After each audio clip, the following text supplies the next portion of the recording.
Hi guys, so I'm here to do a book haul for you guys. I've actually got quite a lot of books here, so I might end up splitting it into two videos. We'll see how we get on. So first I'll show you the books I bought myself, and then I'll show you the books we got for review. The Serpent's Shadow by Rick Riordan, and this is book 3 in the Kane Chronicles. I haven't got the other two in this series. I've got most of the other... No, sorry, I've got book 1 of this series. I haven't got book 2. David had a spare one, so he gave me this copy, so I probably will buy book 2, so I've got the set. Yeah, I'm quite interested to read this because it's based a lot on Egypt, and I've not really read a lot of books based in Egypt, so for that reason I'm quite interested to see what this one's about. Plus I really do enjoy Rick Riordan's writing, so yeah, that one sounds pretty damn awesome. Next up I got book 7 in the 39 Clues, and this is The Viper's Nest, and this one is by Peter Lerangis. Make my way through this. I've read up to book 6 so far, and as I read them I buy the next one.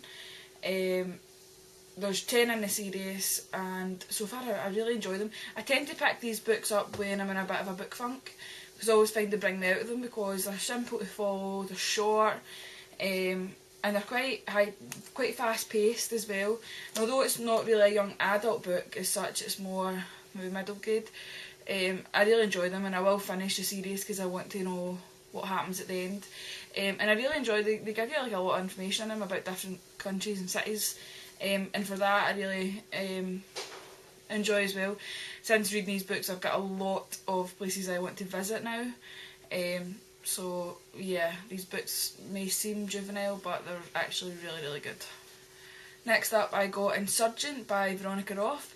This is the second book in the Divergent series. I was quite late to the bandwagon for Divergent.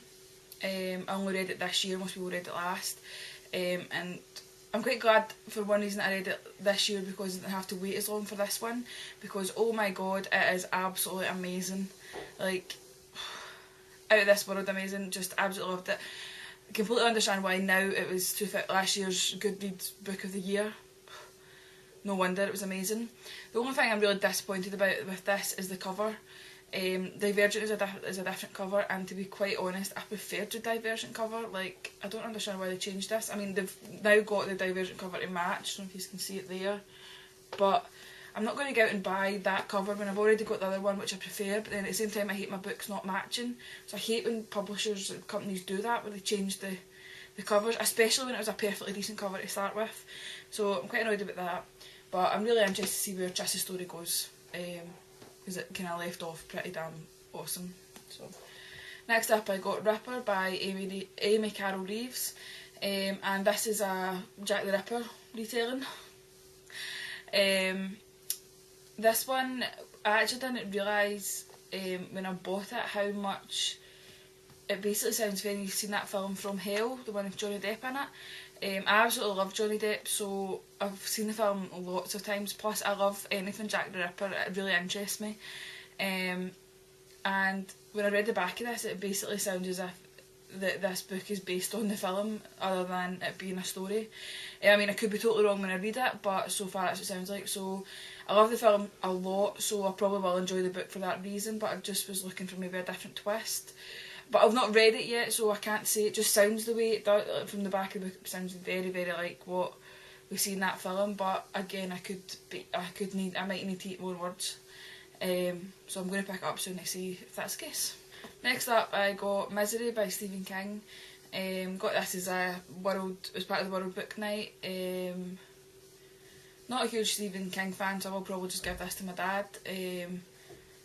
It's not that I'm not a huge Stephen King fan, I'm just not a huge adult book fan. So yeah. Last but not least, for the ones I bought myself, I got Spellbound by Rachel Hawkins, and this is the last in the Hex Hall series. And I just love this cover. I was a bit worried that I wouldn't be able to get this cover. All my other covers match this, because this is the US cover. The UK covers here absolutely suck. For some reason, whereas these ones are pretty awesome, like, so I'm quite glad. So I got this in hardback just so that I match. I tend not to buy a lot of hardback books for the sake that I don't see why you should spend more money on a hardback when you can get 2 paperbacks for the same price. But I did want my covers to match, so I got the hardback of this. But as I say, this is really, really good so far, so I'm really interested to see where it goes. Next up are the books I got for review, which was one I've been excited for about 2 years. Finally got it. It's the ARC edition, because it's not actually out until either the 2nd or the 7th of August, I can't actually remember, I think it might be the 7th. Is Throne of Glass by Sarah J Maas. Been super excited for this book. I'm about 90 pages in and it's absolutely amazing so far. I'm really into fairy tale retellings, and originally I thought this was a Cinderella retelling, but when I got this through and I got like the review sheet through, it did say that it started out that way, but it's more of now its own story with Cinderella elements through it. So far I haven't came across in the first 100 pages any of those elements, but to be honest, I'm absolutely loving this story.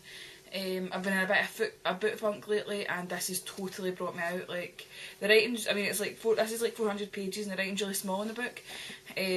So I'm really glad to be one of the lucky ones to get this book before it's released, and I will definitely be doing a review of this book once I'm finished. Next up I got Fire City by Bally Ray. This is out, and this isn't out until September this year. The cover, I'm not too keen on the cover of this book actually, I don't really like the cover. But basically it's based on demons. This book, yeah, that's all it really tells you. It's a book about demons, so I'm not sure when I'm going to get around reading that. I've got a while anyway, so see how that goes. Next up I got Crave by Melissa Darno. This is about magic. It's about magic and witches, and a bit like a star-crossed lover thing going on in this one as well.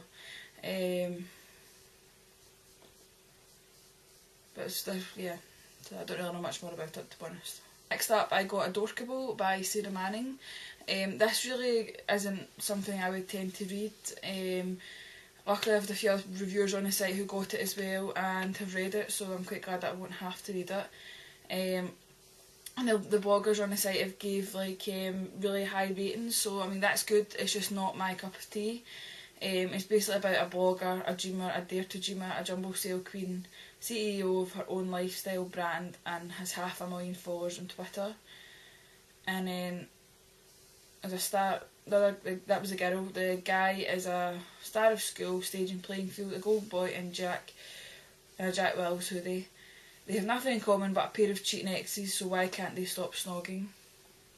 So I've actually no idea what it's about. I take it it's going to be some sort of love story, but like a geeky kind of love story at that. So yeah. Next up I got Scarlet by A.C. Gawkin, and this is a Robin Hood retelling.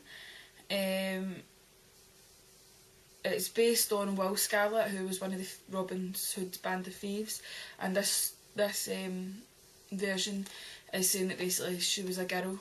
It was Will Scarlet's a girl and not a boy. I've read the first 30 pages so far, and the writing's quite old in it. It's based on old language, so that's going to slow me down a bit. I'm not enjoying that as much as I thought I would. But like I've said before, I really enjoy my retellings, so I'll definitely finish this one. Next up I got Saving June by Hannah Harrington. So far I'm 227 pages in, and oh my god, am I loving this book. This book could not be more perfect for me. It's got a playlist to die for. You'd be surprised at the amount of songs that people won't even have heard of that I actually have on my iPod anyway. They talk lots about music throughout this full book. Music that I just love, and it feels as if I'm having the conversation with them, because a lot of the conversation in it is thoughts I've already had about a lot of the bands. My group of friends don't tend to like the same music as me, and this book is like, it's like having a conversation I've always wanted to have about music. And the actual story is actually pretty decent as well. It's basically about this girl, Harper, whose sister June kills herself.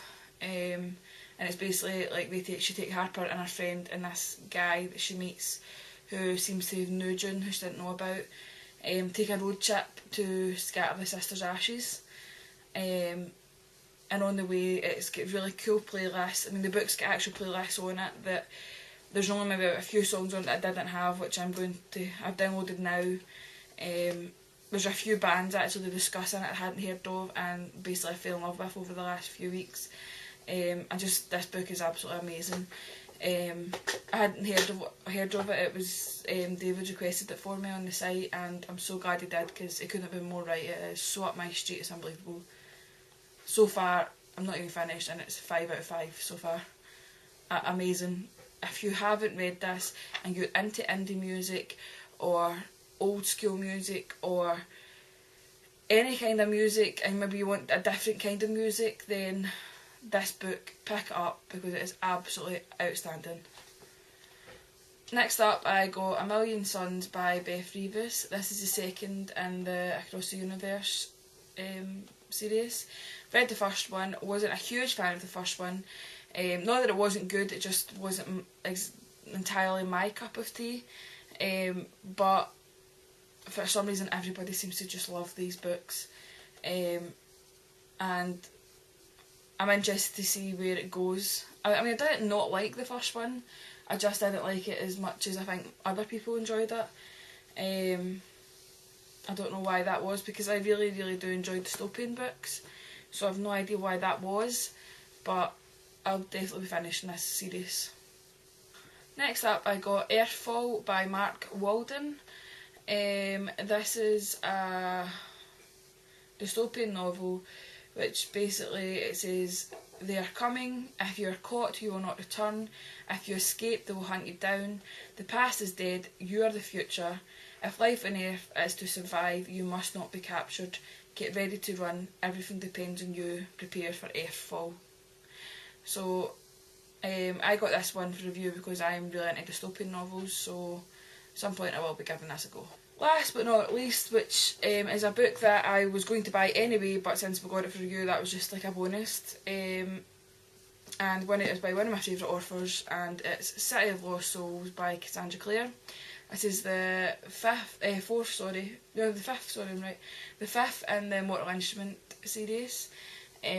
Book 4 left us with such a cliffhanger that I can't wait to see where Jace and all the other Shadowhunters take us in this one. I really, really like this cover, although I really want a cover that has Magnus and Alex on it. I don't know if that'll ever happen. A few more books to see, but that's really what... I mean, I like Kalari, but she's on like 3 of the covers now. I think it's time to give someone else a go, to be honest, because we've had Jace, Sebastian, Simon on the covers, and I really, really, really want to see Alex and Magnus on a cover. Even Isabel would be quite cool to see. So yeah, but yeah, I do really like this cover.